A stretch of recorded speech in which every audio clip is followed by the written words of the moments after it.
বৃহস্পতিবার রাতে আল্লাহর একটি খাস নাম ধরে যদি আপনি ডাক দিতে পারেন, আল্লাহর কসম খেয়ে বলি কোনদিন মানুষের কাছে আপনার হাত পাততে হবে না। আল্লাহ রব্বুল আলামিন গায়েব থেকে আপনাকে রিজিকের ব্যবস্থা করে দিবেন। আমার প্রিয় ভাইরা, বৃহস্পতিবার রাত মানে হচ্ছে জুমার রজনী। ওই বৃহস্পতিবার রাতে যদি আপনি আল্লাহর এই খাস নামটি ধরে 100 বার পাঠ করতে পারেন, এরপরে আপনি আল্লাহর কাছে যা চাইবেন আল্লাহ রব্বুল আলামিন তৎক্ষণাৎ আপনাকে তাই দান করবেন। আপনি আল্লাহর কাছে বললেন, আল্লাহ হে, আমার রিজিক নাই। আল্লাহ বলে, গোলামটাকে আমি রিজিক দিয়ে দিব। আপনি বললেন, আল্লাহ আমার দেয়ালে পিঠ ঠেকে গেছে। আল্লাহ বললেন, গোলামের পিঠটাকে আমি উদ্ধার করব। হার কিসিমের বিপদ মুসিবত থেকে বাঁচতে বৃহস্পতিবার রাতে একা নির্জনে আল্লাহর এই খাস নামটি আপনি 100 বার পাঠ করে আল্লাহর কাছে যা চাইবেন, নবীজি বললেন উস্তুজিব, তাকে তাই দান করা হবে। আপনি আল্লাহর কাছে বলবেন, ইয়া রফিউ, ইয়া রফিউ, ইয়া রফিউ। আল্লাহর এই খাস নামটি হাতে গুনে গুনে 100 বার পাঠ করতে 1 মিনিট 2 মিনিট সময় লাগবে। এরপরে আপনি আল্লাহর কাছে যা চাইবেন, নবীজি বলবেন তার সেই দোয়াকেই আল্লাহ পাক কবুল করে নেবেন। সুবহানাল্লাহ। আপনারা পড়েন না? মা বোনদের কাছে এই কথাগুলো আপনারা পৌঁছে দিবেন। সারা দেশে গোটা বিশ্বের মধ্যে আমাদের আলোচনাগুলো পৌঁছে যায়, আপনারা শেয়ার করে সবার কাছে পৌঁছে দিবেন। আল্লাহর যেই গোলামটা বৃহস্পতিবার রাতে একা নির্জনে, কেউ নাই, অনেক পেরেশানিতে আপনি আছেন, অনেক রোগের মধ্যে জর্জরিত, আপনারা রোগ হলেই তো ডাক্তার কবিরাজের কাছে দৌড় দিয়ে যান।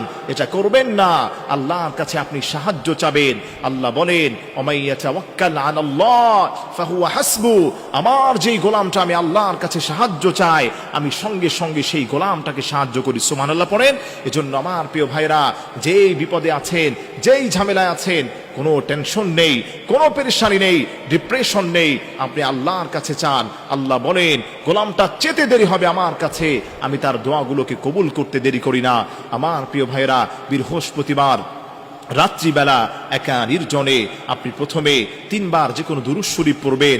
দুরূদ শরীফের মধ্যে সর্বশ্রেষ্ঠ দুরূদ শরীফ হচ্ছে দুরূদ ইব্রাহিম, যেটা আমরা নামাজের মধ্যে পড়ি।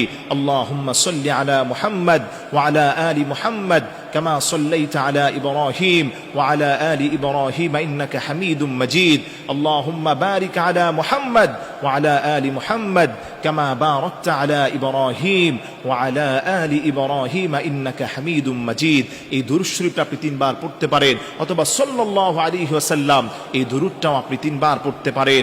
আল্লাহর হাবিব বলে দিয়েছেন, এই দুরূদ শরীফটা 3 বার পড়ার পরে আপনি হাতে গুনে গুনে 100 বার পড়বেন, ইয়া রফিউ, ইয়া রফিউ, ইয়া রফিউ। এরপরে আপনি আবারও 3 বার যে কোনো দুরূদ শরীফ পড়বেন। এই দুরূদ শরীফটা পড়ার পরে আল্লাহর কাছে খাস দিলে তাওবা করে আপনি হাত দুটোকে আরশে আজিমের দিকে উত্তোলন করবেন। অনেকে আপনারা মোনাজাতও করতে পারেন না, মোনাজাতের সময় ভাবে হাতগুলো ছড়িয়ে রাখেন, ছিটিয়ে রাখেন। হাদিসের মধ্যে আসছে, বুক বরাবর, এখানে সিনা বরাবর 2 হাতটাকে সোজা করে আসমানের দিকে রেখে আপনি আল্লাহর কাছে চাইবেন। আল্লাহর হাবিব বলেন, বৃহস্পতিবার রাতে কোনো গোলাম যদি আল্লাহর এই খাস নামটি ধরে ডাক দিতে দেরি হবে, আল্লাহর হাবিব বলেন উস্তুজিব, উস্তুজিব। আল্লাহ ওই গোলামের সব দোয়াকে কবুল করে নেবেন। চাই প্রিয় ভাইরা, এমনটা কেউ মিস করবেন না, বেশি বেশি মানুষের কাছে পৌঁছে দিবেন। মাহফিলে যারা এসেছেন, মা বোনদের কাছে শেয়ার করবেন। আপনারা যারা সোশ্যাল মিডিয়াতে দেখবেন, ফেসবুক, ইউটিউব, ইন্টারনেটে, এগুলো ছড়িয়ে দেওয়ার চেষ্টা করবেন। অপর ভাই আমল করলে আপনার আমল নামায় আল্লাহ পাক সমপরিমাণ সওয়াব দান করে দিবেন।